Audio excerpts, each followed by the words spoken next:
আমার ইউটিউব চ্যানেলটা নিজের হাতে শেষ করে ফেললাম।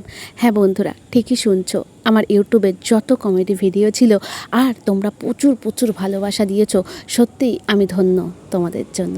কিন্তু কিছু ভদ্র মানুষের জন্য, সহৃদয় ব্যক্তির জন্য আমাকে নিজের হাতে শেষ করে দিতে হলো আমার এই সাজানো গোছানো উড়ো স্বপ্নকে।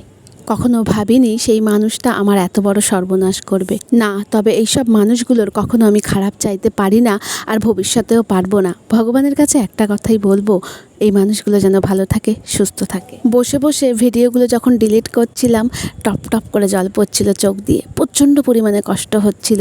আসলে এই ভিডিওগুলো করার পেছনে অনেক পরিশ্রম ছিল। সত্যি কথা বলতে বহু মানুষের বহু কথা শুনেছিলাম। যাই হোক, চ্যানেলের যা ক্ষতি হওয়ার তা তো হয়েই গেছে। চলো আবার নতুন করে শুরু করি। আর হ্যাঁ, অবশ্যই তোমাদের ভালোবাসা একান্ত কাম্য।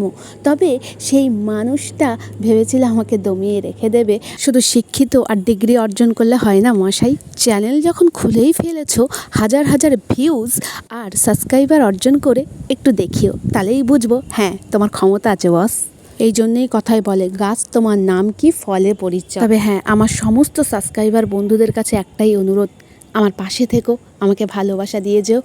দয়া করে এই উড়ো স্বপ্নকে ভুলে যেও না, কারণ অনেক কষ্ট করে তোমাদের মতন সাবস্ক্রাইবার বন্ধুদেরকে আমি আমার পাশে পেয়েছি। একটা কথা না বলে পারছি না, যারা এত বড় ক্ষতি করলো আমার চ্যানেলটাকে, তারা মনে হয় হিংসাত্মক রোগে ভুগছিল। যাই হোক বন্ধুরা, এবার থেকে তোমাদেরকে আর হাসাতে পারবো কি না জানি না, তবে চেষ্টা করব প্রতিনিয়ত কিছু ব্লগ ভিডিও আপলোড করতে। আবারও বলছি বন্ধুরা, তোমরা ছাড়া কিন্তু উড়ো স্বপ্ন বড় হতে পারবে না। ভালোবাসা দিয়ে পাশে থেকো।